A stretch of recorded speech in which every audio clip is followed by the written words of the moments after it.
Tonight with what is going to happen to U.S. and allied forces who have been protecting the Kurds in northern Iraq.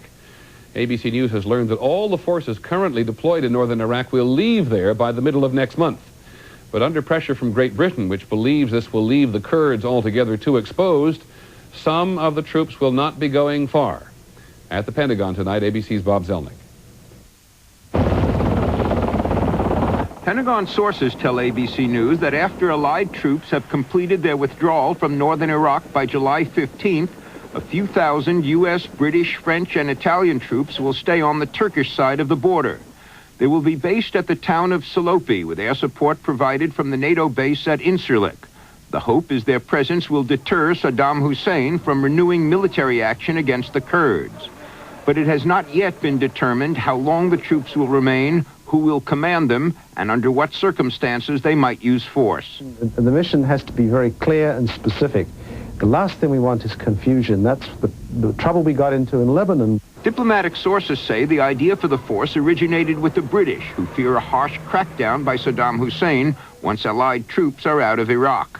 Sources say the Bush administration initially opposed the idea, fearing American troops could be drawn into renewed fighting with insufficient forces. U.S. officials changed their mind after the Allies publicly argued against leaving the Kurds unprotected.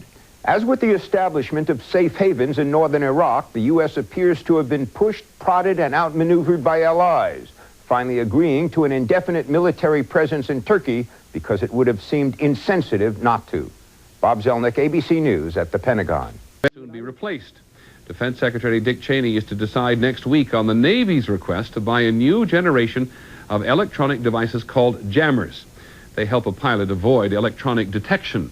The problem is the new jammers cost more and may not work as well. Here's ABC's John Martin.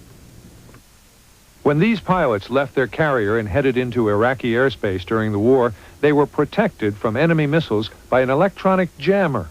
The device sent out false signals. Time after time, Iraqi gunners fired at an electronic mirage.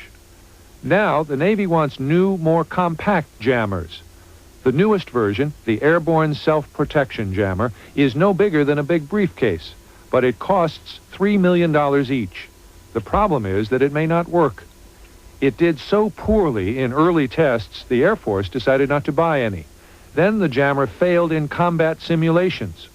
Even so, the Navy has scheduled 120 jammers for production, despite warnings by the General Accounting Office and the Pentagon Inspector General. Our position is clearly that they should not go forward at this time. What they need to do is delay this decision that's coming up this coming week. Defense Department, IG, recommended against it. The GAO recommended against it. Congress recommended against it. Still, the Navy went right ahead. The draft of a new Pentagon inspection report obtained by ABC News warns against signing final contracts until the device is properly tested, but the Navy doesn't want to stop production. It's going to cost us more money to reopen that production line than it would be if we just kept the production line open and bought this next lot. But analysts worry that approving production on a $3 billion contract now will make it impossible to cancel later, even if it doesn't work. John Martin, ABC News, Washington.